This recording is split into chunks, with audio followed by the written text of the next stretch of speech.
You sure? Yep.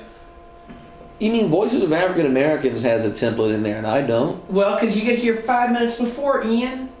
I used to have a template and somebody deleted it. Well, the whole computer changed, so. No, that. Yeah. That Hey, and I heard you got a promotion and didn't tell me about it. Or you're not allowed to talk about it. No, I told you about it. No, all I heard about was Jeopardy.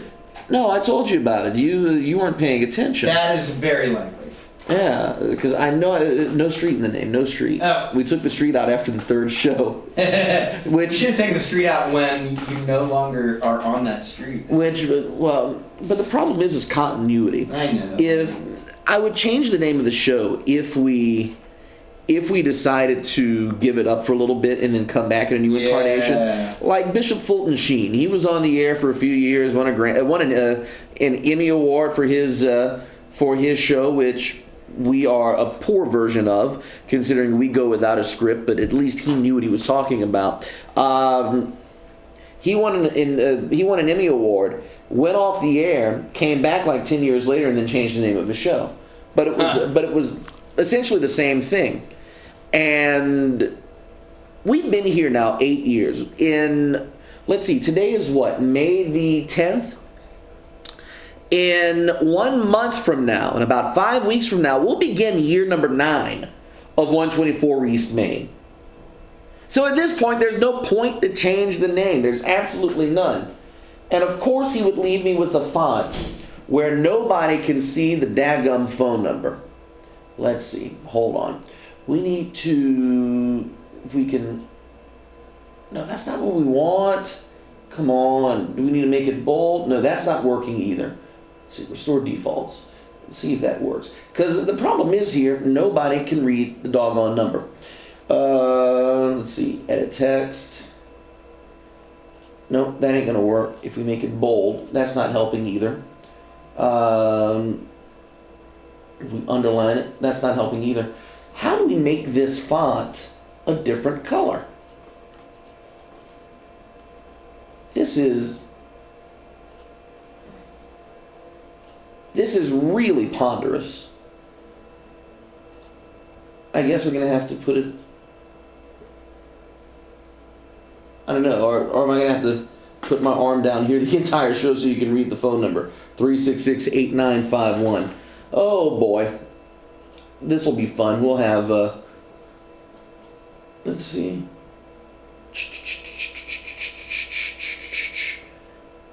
That's the problem with getting a new computer system is I'm not exactly sure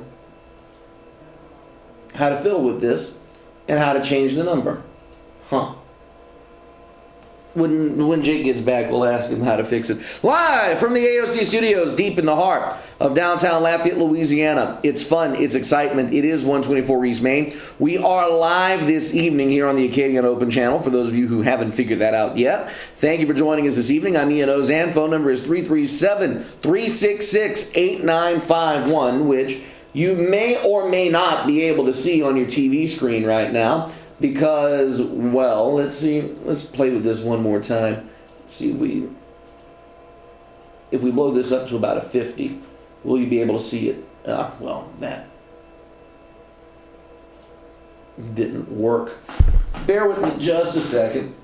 Hold on.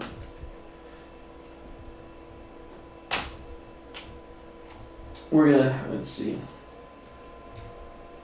Today's date is 5/10. 16 337 366 8951. That worked, kind of. There we go. Now you can see sort of what the phone number is. There we go. Now we fixed the problem. 366-8951 is the phone number for those of you who do want to get in this evening. Tonight, I have no idea what in the world we're talking about. So if you want to call in, anything that's on your mind, feel free to call in. Go ahead and let us know what is on your mind. Let us know you're out there watching. That is what we need to know. We're in the middle of ratings right now. For those of you who follow TV, who know the Nielsen calendar, for those markets that aren't metered, like Lafayette, every 3 months or so, a rating period comes around. You got February, you've got May, you've got July, you've got November. AOC is not, of course, part of any of that, so we have no idea who's watching us. We don't know if anyone is out there. So if you are out there, call in and let us know. Vote with your phone call, 366-8950. That is in the fashionable 337 area code. As we mentioned last week, we will not be here next Tuesday night. I will be in California playing on a game show. So if you're looking for us next week on May the 17th, we will not be live. We will be back here, God willing, if the checks don't bounce, in 2 weeks on May the 24th. And no, folks, don't start the May the 24th be with you. We're not going to do that. The Star Wars Day has passed us. We're not going to relive it. But we will be back here May 24th. May 31st is a crapshoot. At that point, we may have moved. We may not have moved to a new time slot. We will figure it out, and we will let you know by then. Jacob alluded to it earlier. Got a promotion at The Real Job, which will affect our show in this time slot. As I mentioned several times before, I was kind of not sure if the show would continue, but we'll see how it works out on another night. We did move it to Saturday a couple years ago. That worked out poorly. So we'll see if maybe Sunday night works out, and then we'll see if the writing's on the wall there. But we are about to enter our ninth year of 124 East Main. Hard to believe that 2008 is already 8 years ago, that our 8th anniversary show will be coming up in about 5 weeks to begin year number 9 of this program. And we will try to get Nick Mayon in. Hopefully he'll be on shore. Tyler Francois, hopefully he is off of work.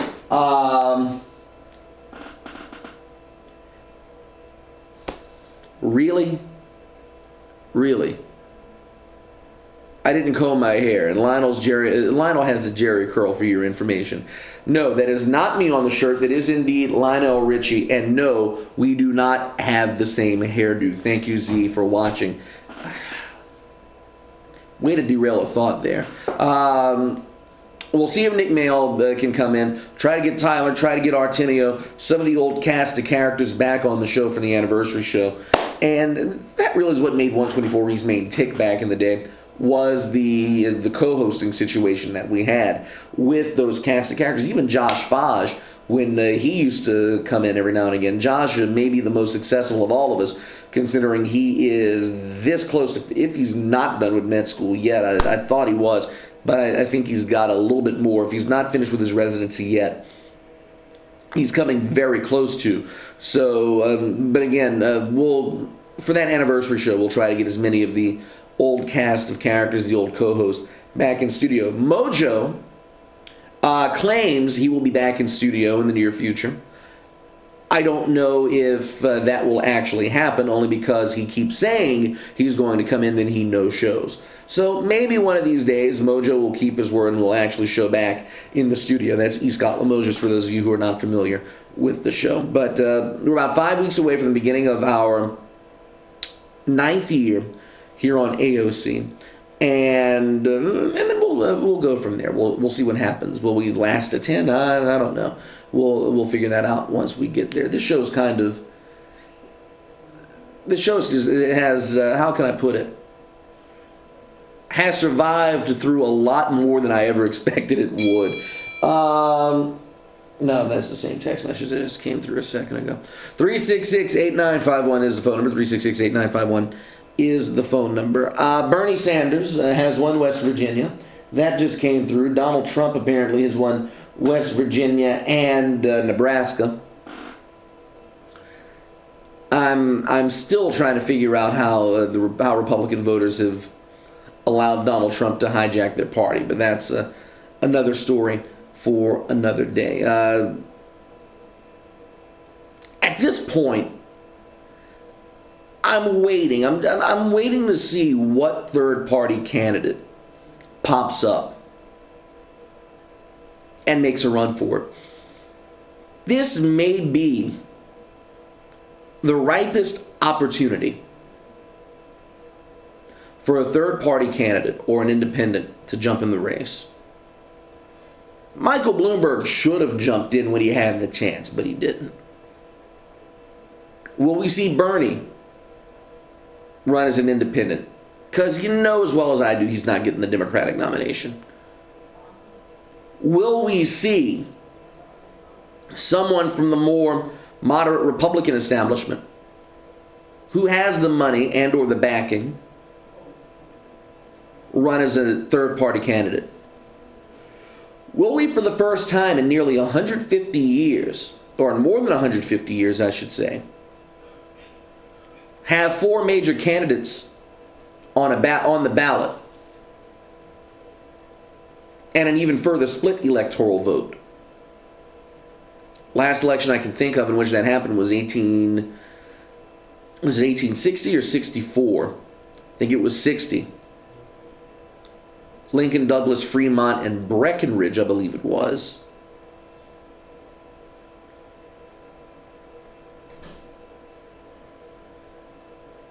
But at this point, the entire election and the entire campaign process has become a farce. It's become a joke. It's become more of an entertainment circus than an actual campaign.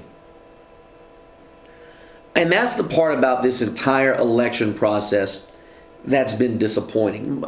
And I know that the media circus surrounding a presidential campaign typically flares up about this time. I get that. Presidential campaigns are big news. They're big business. But the fact of the matter is, this one has taken a life of its own and really has become sickening.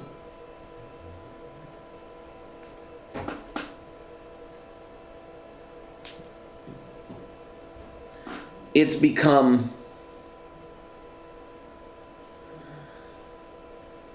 this entire election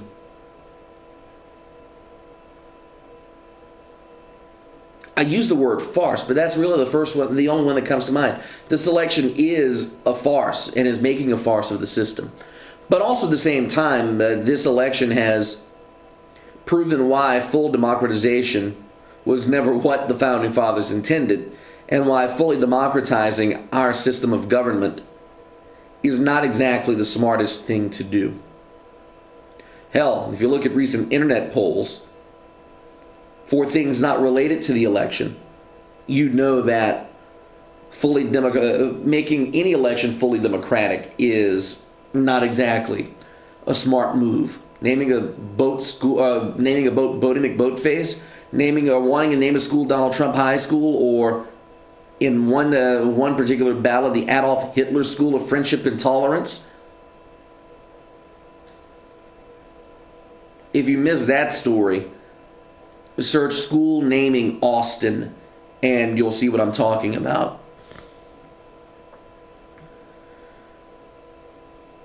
But the fact of the matter is, the American populace is, well, dumb, to be overly general.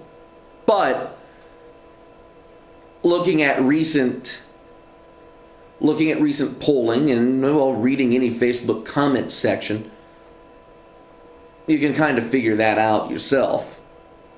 Not exactly the sharpest tools in the shed running around and casting ballots. But then again, we get the government we deserve, so I guess we'll have to deal with it. But again, we can hope that maybe, just maybe, somewhere along the way, that the voters here in this wonderful country of ours can wake up, realize what they're doing to themselves, and fully research some other candidates and cast an informed vote. Remember, folks, a vote for a third-party candidate is not necessarily a vote, or is not necessarily a wasted vote. A wasted vote is a vote that A, is cast in an uninformed manner, a vote that is not cast, or a vote that is cast because you want to elect the lesser of two evils. The fact of the matter is, the wasted vote mindset is the reason why we're in the rut we're in now. Jesse Ventura, though Minnesota is a different political beast,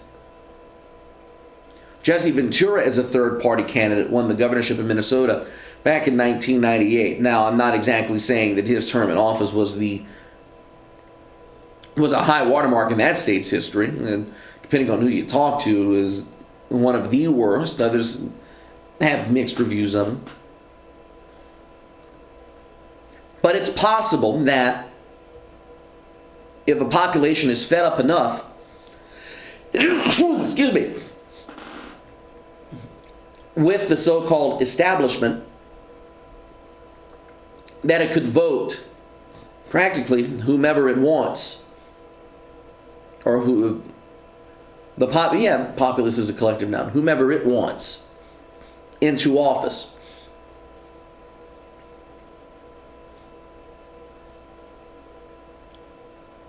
The fact of the matter is, the wasted vote mindset that we've grown up hearing and that we've had drilled into us as an American population is nonsense. It's fallacy at best.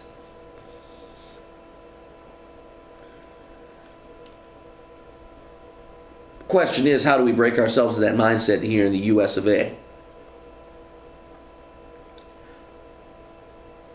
Unless someone comes along and opposes the two presumptive major candidates in this presidential cycle, we may have to start thinking about breaking that mindset and voting elsewhere, because neither candidate looks too appetizing right now.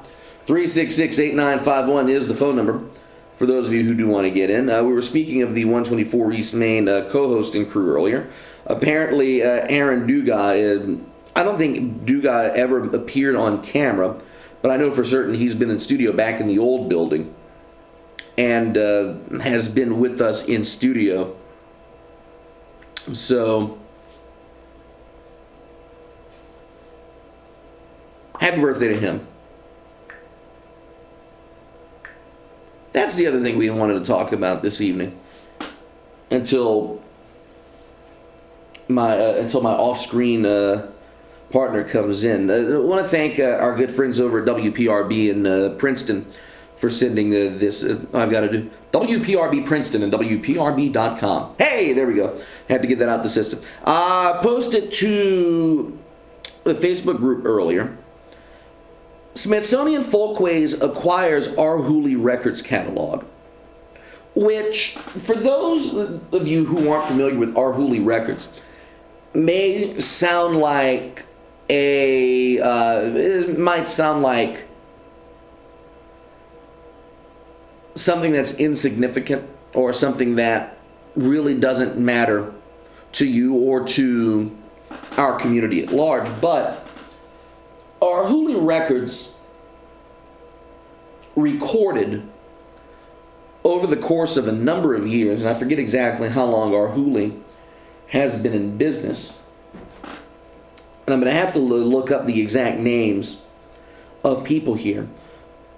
But if memory serves me right, Queen Ida recorded on our Hooley. I know for certain Clifton Chenier recorded on our Hooley, as did many other Creole and Cajun musicians. And again, folks, let's not confuse Zydeco and Cajun music. They are two distinct forms of music, despite their similarities. Let's see, our Hooley Records artists. Let's get the full name. Let's see. There we go. Let's see. Among those who recorded with our Hooley, Michael Doucet and Beausoleil, Clifton Chenier. As we mentioned earlier, we mentioned Queen Ida. The Pine Leaf Boys have recorded. Amédée Ardouin, I thought he did, but I didn't want to say his name before I did. John Delafosse, Joe Falcon, Austin Pete. Let's see, who else in here from the Louisiana area? Wade Frugier, from the blues side of things. Lightnin' Hopkins, Mississippi Fred McDowell, Earl Hooker, Big Mama Thornton, Charlie Musselwhite, among others. And the list goes on and on and on and on of artists who have recorded with our Hooley Records.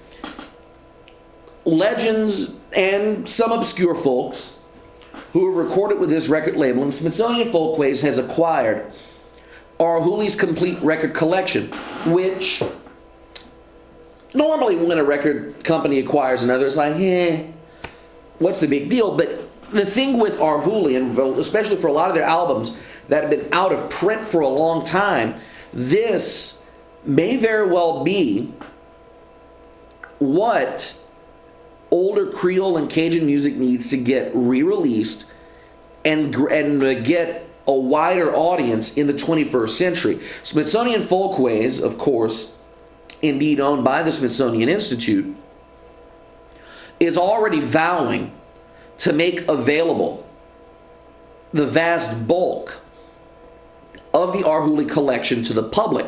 We don't know how they're going to do it yet. We don't know if they're going to issue box sets, re-release albums, make them available for free via the internet and through the Smithsonian website, or what the case might be.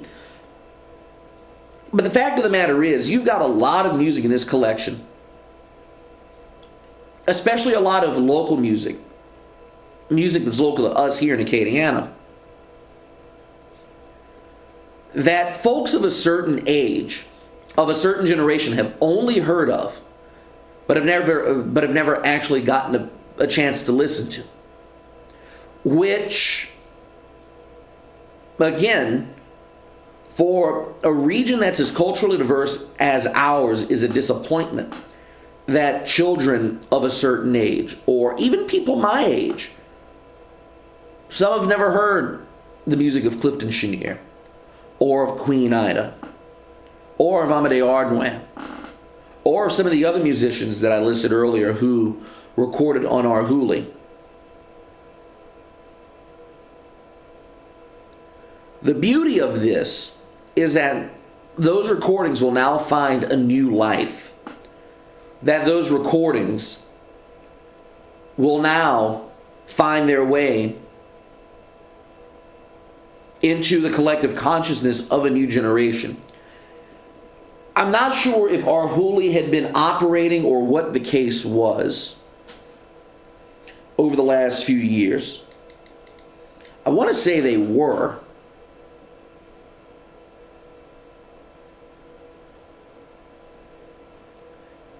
Because I remember back at PRB, at least in the last 10 years, getting albums from them.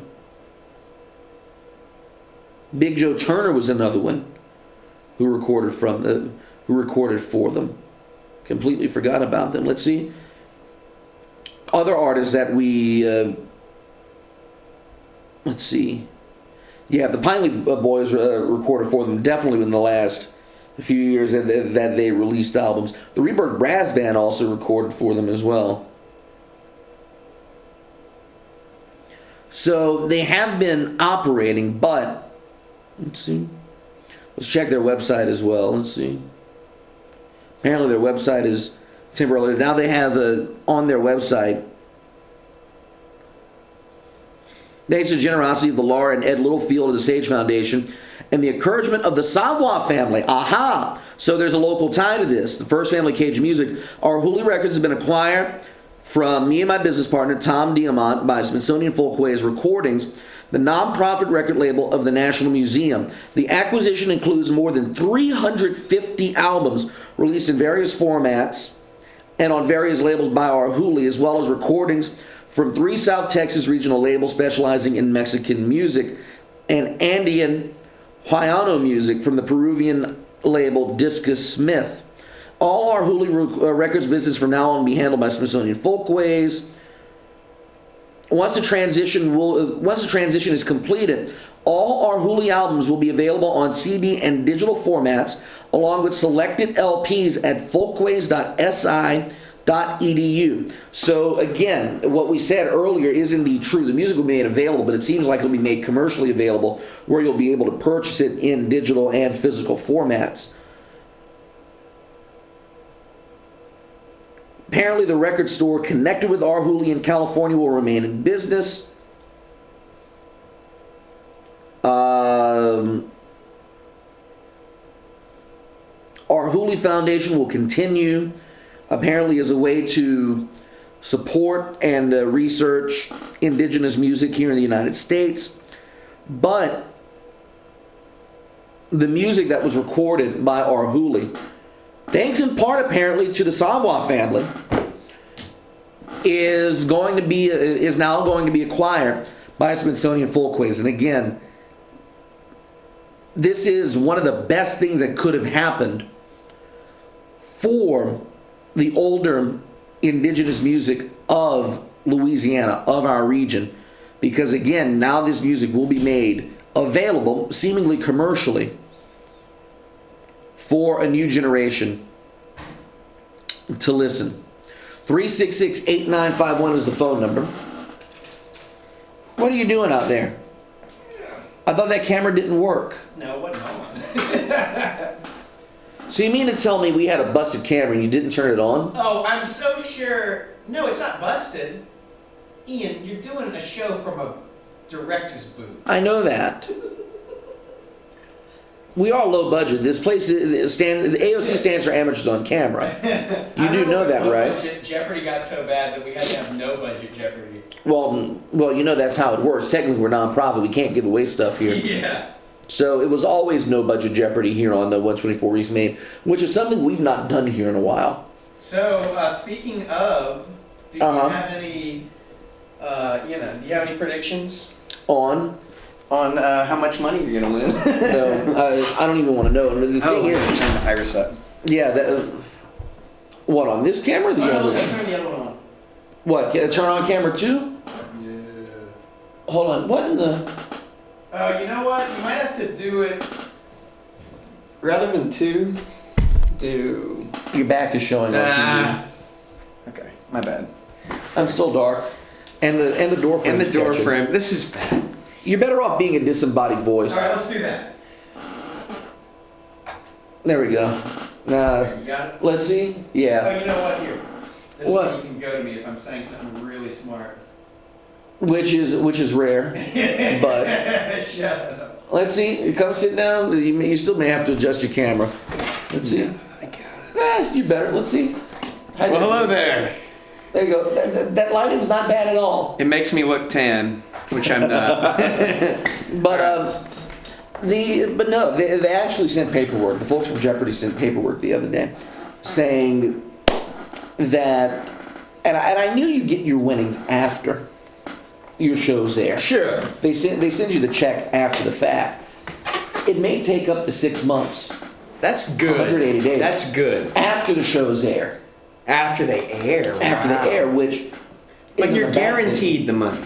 Oh yeah, you're guaranteed the money, and the thing is, even if you finish in 3rd place, you get $1,000. Now, what I didn't realize about the show is, and I went home and I watched a bunch of episodes last week, trying to get familiar. Yeah. And if you win, they play for points on the show. You win a game, you get $5,000. So it's $5,000 times the number of games you win. Ooh. So it's not like the real show where you can go in and rack up $40,000 in an episode and then lose the next day. You win an episode. You win on an episode. You get $5,000 flat rate. So the money. So you don't make, win whatever it says you won. Correct. You're just playing for points. Okay. The winner gets $5,000. The first loser gets $2,000. The second loser gets $1,000. Okay. Okay. So that almost would make me less worried about it because I feel like I would just blow it if I know I could win $80,000. And I that's would freeze. Well, it wouldn't freeze me. My thing is with it, and what I'm worried about is I'm going to play the way that I've always played it on the computer, on the video game. Because when you're playing on a computer, you're playing on a video game, you've got nothing to lose. Yeah. You're playing with house money at that point. So my thing is, I'm going to be leading. Let's make it a true daily double, Dan, and then screw it up. Pull a Cliff Clavin somewhere. Yeah.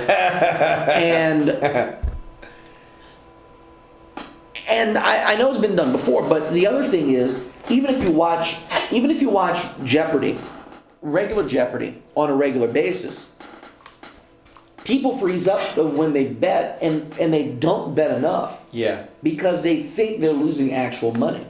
They forget that they're playing with house cash. Good point. So playing for points is maybe a little bit better. Yeah. But again, you can be a little bit reckless.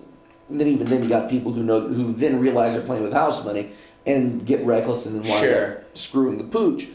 But I'm at the point where, I'm going in. I want to say let's make it a true daily double at least once. Yeah, so you got to do that Forrest method. And Right, using the forced bounce. So, which I plan on doing. But we'll have to wait and see how all of that works out. Best of luck, my friend. Thank you.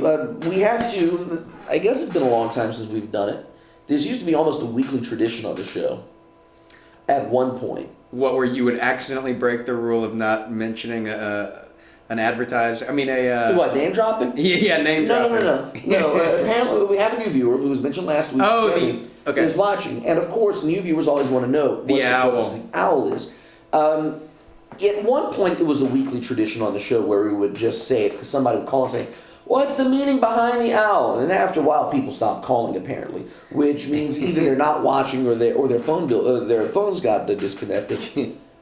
But as we mentioned, in anticipation of the eighth anniversary show and beginning of year number 9, I'm gonna do it and explain it for Debbie.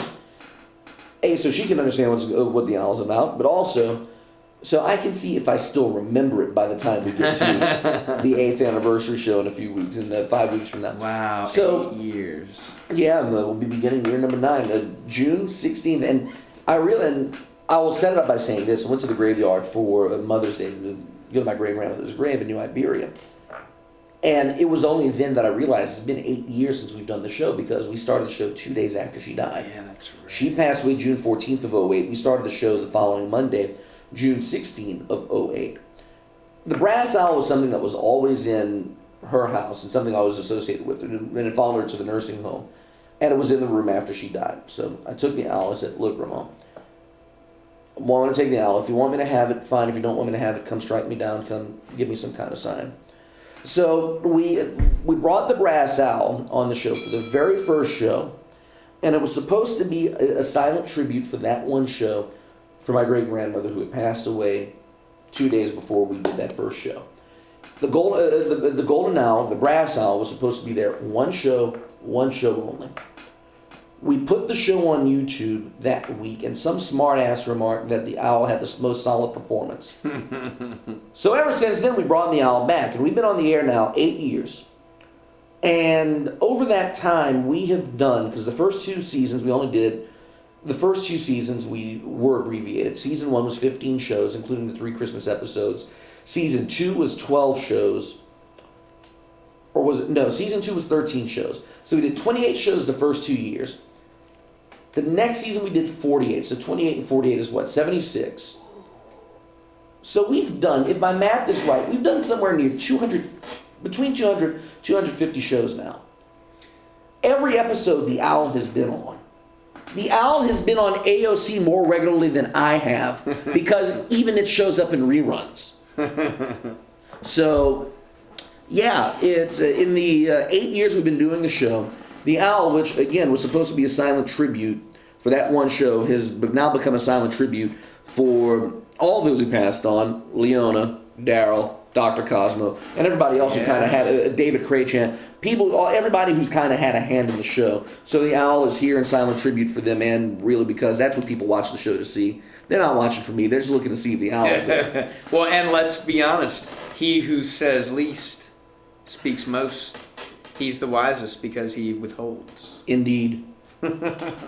Which, with us two in the room, there's no question the owl's the wisest one in here. Yeah. But that's the history of the owl.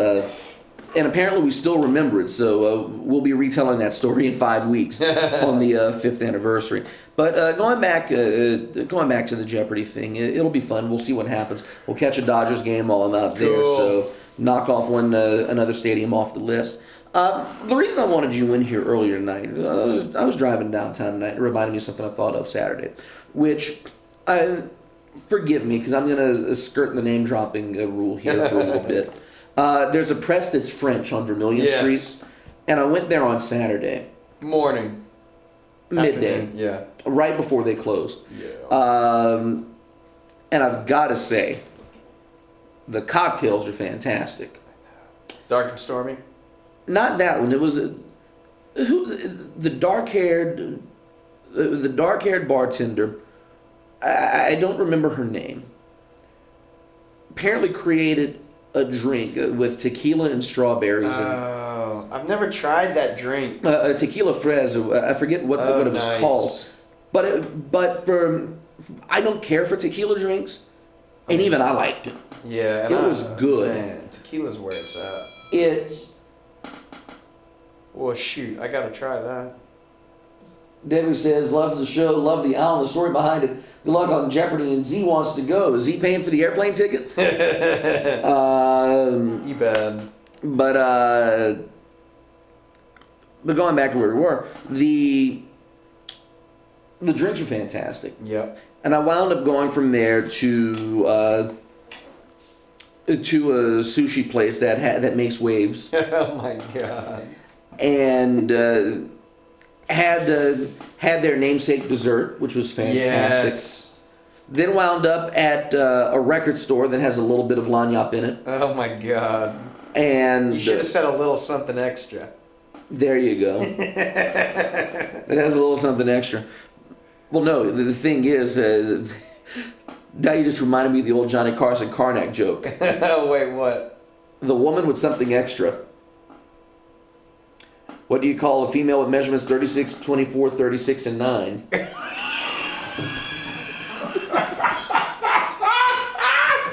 Whoa, that's good.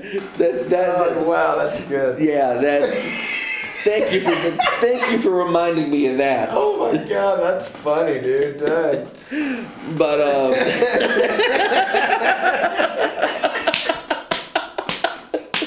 That is like the best joke ever. hey, I stole it from Johnny Carson, so you can run with it too. But went to the record store and then wound up at a pub on Jefferson Street, and the imbibing continued there. Yes, there was an Uber. Man, you did a little. There was an Uber driver involved. Double, top hat. What do they call it? Magic hat. Hat trick. I don't know what you call it, but when you have a neighbor that says, "Hey, come meet me," you go. But I digress. I spent all day downtown Saturday. Oh, and then on Thursday I was at a monkey that was burning a little bit too much. But I still have not eaten there. Dude, Drank there. the brisket fries are fantastic. Ooh, and I love. You got to do those. And some fries. Z says I should pay for his ticket. Little return on the tuition. Fair enough. He also says the phone number on the screen is not. Oh yeah, look, let me fix it. How's it? It's more legible than what it was earlier. because the bottom line was black. Well, I'm not the brightest. Yeah, I know that. Making sure that the people knew we were in the fashionable 337 area code, though. Now you can barely see the one. Hang on. We're gonna do. Can you adjust it to the left? Well, I can make it small. Let's just do this. Yeah. Meow. There we go. There we go. Yeah, that's better. There we go. Thank you. God, talk about amateurs. Oh, absolutely. And Z now says it's good. Alright. But again, spending all day Saturday downtown and then driving through this evening got me thinking about downtown 10 years ago when I graduated high school, downtown 25 years ago, and downtown today. You think about downtown 25 years ago, and you think of the bars on the windows. Oh, yeah. You think of the blight. You think of this not being a place to be. 10 years ago, downtown was happening. Businesses had come back. Bars were down here, so amateur nights were happening on a regular basis. You still had a good spot in the business, and the one that comes to mind is the City Newsstand. Yeah. Where there are a lot of When did memories. they close? About 9 years ago? I had just moved back from college when they closed. Oh, wow. Oh, so only It was only within the 5 last years ago. 5 to 6 years, because Vic was still around when I moved back. And because, as a matter of fact, he announced he was closing during my senior year. Oh, wow. And I was able to catch him right before he got back. And if you think about the City Newsstand, you think about the old AOC building, you think about the places that used to be downtown. It's kind of depressing that there isn't a wide variety of business here. Of course, you've got legal offices, you've got the bar crowd, you've got a lot of good restaurants that have come in. But what happened to the mixed housing that was supposed to come down here? Great question. What happened to the grocery store? Or what happened to the businesses that were supposed to bring people back to live in the downtown area? I'll get back to that thought in a second because it's being interrupted by Z. Good evening. Good evening. How you doing? I'm well. My train of thought has stopped. What's up? I didn't know that my call was an interruption. I thought I was a weekly guest. Weekly guest. You're a weekly guest once every 3 months. You go away for 3 months, then you come back, then you go away. I have no idea when you're calling. The reason I do that is because you're on live 1 week, and then you gotta replay the next week. Ooh, shots fired. Replay the next week, so I never know when you're gonna be live. The shots fired. You know what? He hit me. I can't argue with that. Sometimes just to talk to the owl. Say what? I feel like calling in sometimes just to talk to the owl because I know when you're going to be live and when you won't be. Well, hell, sometimes you should talk to the owl because half the time I'm passed out on the air. Yeah, you're going to be in California next week. Somebody just paid me a call and told me to tell you to bring him some coffee. Coffee from California? No, bring some coffee from here to California. Ah, I got you. It's a certain type of coffee that's only sold here. Sold in the community? I don't know what kind of coffee it is. That person's supposed to text it to me, and I'm supposed to send it with you. All right. I would imagine it's coffee made here in the community. Or rather, Carpe's got some. Nah. I don't know. No, the person he's talking about hasn't been here. I'm looking at your shirt right now. You know, you and Lionel Richie look a lot alike. Y'all got the same hair. Yeah, you need to just keep the mustache, man. No, God, no. Rock a mustache. I wouldn't. I like that look. No. I like that look on your face. No, me rocking a mustache. Do you remember what John Candy looked like in the Blues Brothers movie when he rocked a mustache? That's exactly what you would get with me if I just had a mustache. Oh, man. Yeah. Well, in a little bit, when I get off the phone, I want to send you a picture that you might recognize. A picture that I might recognize? Uh-oh. Yeah, a picture that you might recognize. I'm scared to ask. Well, you'll see. A picture that it'll be going around the country by tomorrow. Uh-oh. Oh, look out, Ian. Yeah. Don't do that on Jeopardy. No. What's going on in the political world? What's going on in the political world? We have a state legislature that's lost its mind. We have an electorate that's lost its mind. All you have to do is look at the two presidential nominees. Otherwise, it's the same old. Politicians bought and sold. I was hearing that they took a poll in Louisiana today and yesterday or today, and found out that Louisiana is a bunch of Trump supporters. Oh, yeah. Yeah, well, Stevie Wonder could have seen that one coming. Yeah. No, But, again, we know the Republican nominee or whoever is going to win. But again, the $1 million question is: will an independent candidate from the Republican side, from the right spectrum, throw a hat in the ring? That's the question. I've got an odd feeling Bernie's going to run as an independent. No way. You don't think? No, that's not going to happen. No, he just won't do it. When he loses the Democratic nomination, he's going to throw it all behind Hillary. Yeah, dude, because he wants. And like your current president said, we have a tight race going right now, but it's going to be interesting to find out. Yeah, it's going to be Hillary and Trump, and it's going to be a race to the bottom, man. She will be. The next president will be. I really don't know. I would throw whatever. I'd throw $100 down in Vegas to whoever is the one they don't think is going to win, because that's where your odds. You might win a little bit of money. And look, man, especially with Donald Trump right now, this is the year of the anti-establishment candidate, and Hillary is the absolute cookie cut of establishment. Can we get Justin Trudeau from Canada? Right? Oh, dude, no joke. At this point, I'd vote for Paul Rubens. Problem is, he's already got too much exposure. So you know who that is, huh? Pee Wee Herman, yeah. You heard there's going to be a new. You heard there's a new Pee Wee Herman movie coming out, right? Yeah, I did hear that. What is it? Statute of limitations up? No, all I know is that it's a Pee Wee Herman movie, but it's coming out on Netflix. They don't want him getting any. They don't want him to be exposed in movie theaters anymore, so they're not releasing it. Hey, what's up? I heard Debbie's voice. Where are you? I don't know. She must have crossed lines some kind of way or another. Or am I going mad? I thought I heard another voice come through. I'm just sitting here about to eat a pork roast. I don't know anything about it. Nah. Yeah, I cooked chicken earlier tonight. Ooh, Oh, it might be that person sitting over there on the side. Yeah. I had a Frito pop.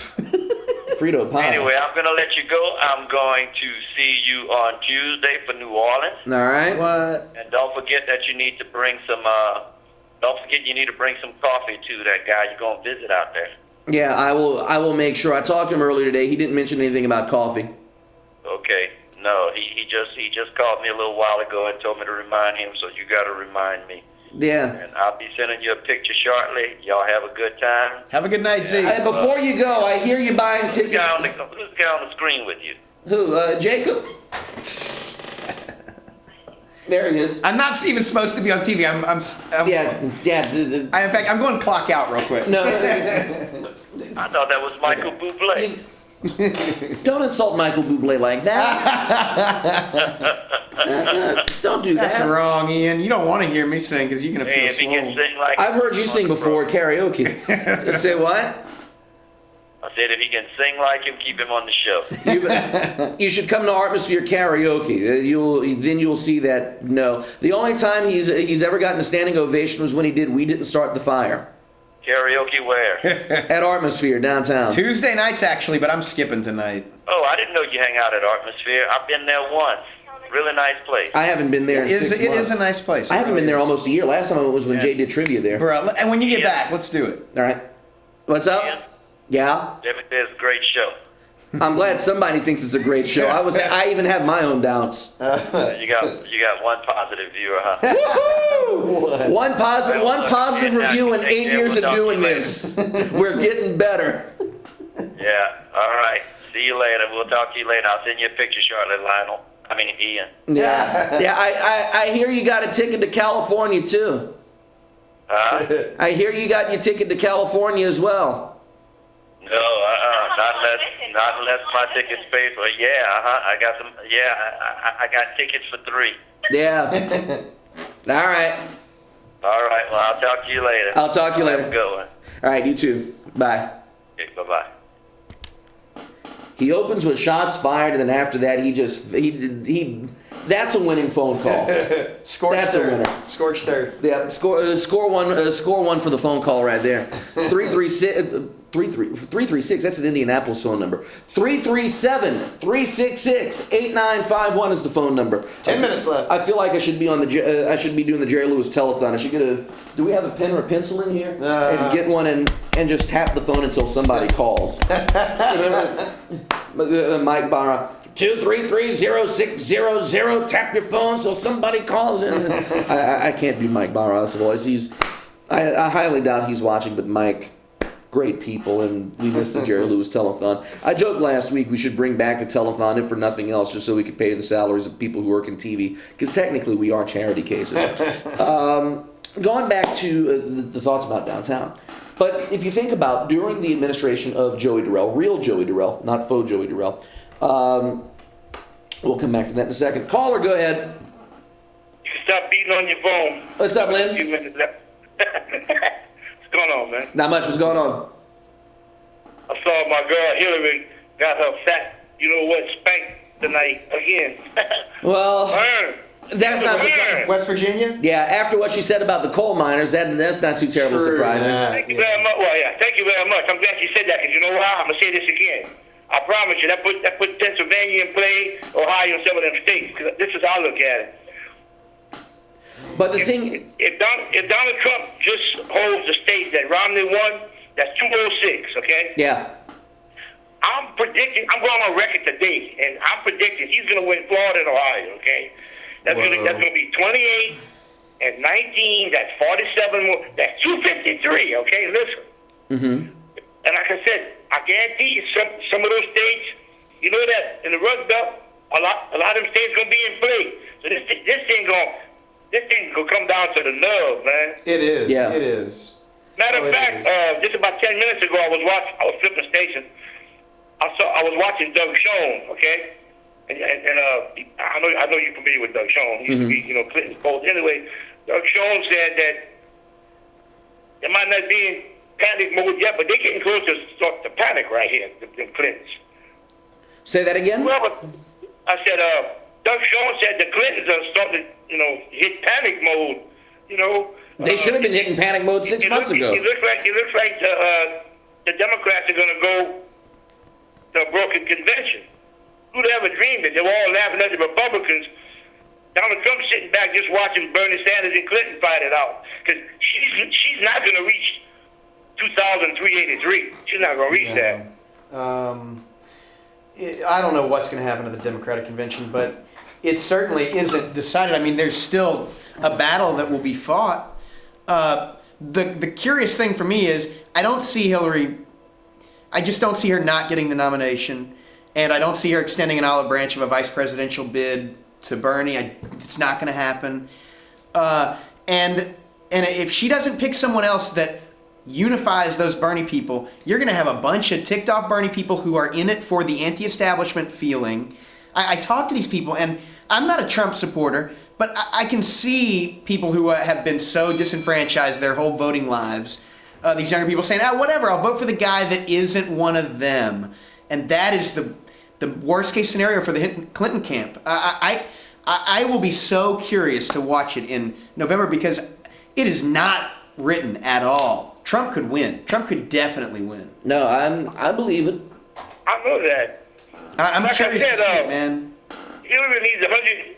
Hillary's 150 away right now. Oh, from her delegate count?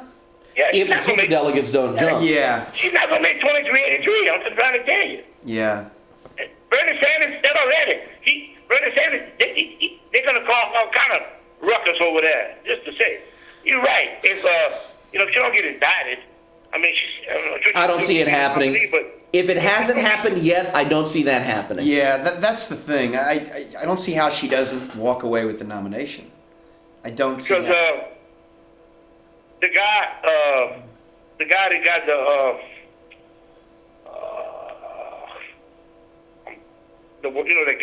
the one that was handling all Hillary's server and all that stuff. What's his name? Oh. I don't The guy remember. from the FBI. Yeah. The what? Whomever. The You lead know that guy investigator. I don't know, got Ken immunity Starr? from Right. prosecution. I don't remember. Ken Starr, that works. Yeah, the Ken Starr-esque figure in all of this. No, I'm talking about right now. The guy that the FBI, I can't think of his name. The But they're FBI not James immunity, Comey. Okay? Oh, maybe it is He's Comey. the guy that's just, yeah. But nothing's going to get Right, handed something. down. No indictments, The guy- if they would the guy happen, that will set happen up, until I- December. I promise you that. A computer and everything. Yeah. That story is going to sleep for the next 6 months. That will not. The collusion between media and power is such that nothing is going to happen. They're not. Well, yeah, but they're not going to move on that until December. I promise you. I think Combs gonna recommend something within the next 30 days. I would be surprised. If they get down to the end, the guy that got immunity, I heard today from somebody that's kind of on the inside in the know. Yeah. This guy, whatever this guy tells the FBI, gonna be very, very damaging. So. Yeah, but I'm like not I saying said, you're gonna get indicted, but James Combs gonna recommend something. well, It's gonna be recommended. for Bernie's sake, it needs to happen soon, but I don't see it happening until after the election's over. But I gotta run. I need to address one more point before I get out of here. We'll talk to you in 2 weeks. Madeline, have a good one. Thank you, man. Have a good one. All You right. too. Bye-bye. Before we go, let's see. 2 minutes.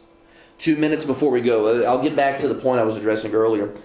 10 years ago, you still had a mix of business, but there was development when Joey Durrell was still in office about mixed development, turning that corner at Lee, Jefferson, and Maine Yeah. into mixed-use property with living space, business space, to make with the overall goal of making downtown more livable, more walkable. Mm-hmm. I know their plan's still in the works, but the fact of the matter is, while downtown has all its benefits, we've got two big issues here in Lafayette we've got to fight, especially here in downtown. One is addressing the needs of the homeless population. Yeah. We've got a big homeless population, and since Costco got built in an area where, by the way, for those of you who don't know, That wooded area where Costco now inhabits was home to a huge homeless population. We've heard people talk about seeing more homeless folks here in Lafayette. Not like they weren't here already. They're now moving from place to place because their home essentially got destroyed. We've got to find a way to address the needs of the homeless here in Lafayette and figure out a way to reduce the amount of homeless here in Lafayette. I don't have an answer for it. I'd be lying if I told you that I did. But other cities have addressed it and have addressed it successfully. We've got to find a way to do it here. Secondly, we've got to address the blight in this city. Yeah. Namely at the corner of Main, Jefferson, Lee. The old police department. The old federal building. And I hate to say it because this building has special meaning to me. The old AOC building, the old public library at Lee and Main. Of course. We've got to find a way to tear those buildings down, put new buildings there, new development there, but also at the same time find a way of finding tenants for for other vacant buildings that are definitely usable downtown. Yes. We'll address that point in a few more weeks. We're off. Good night.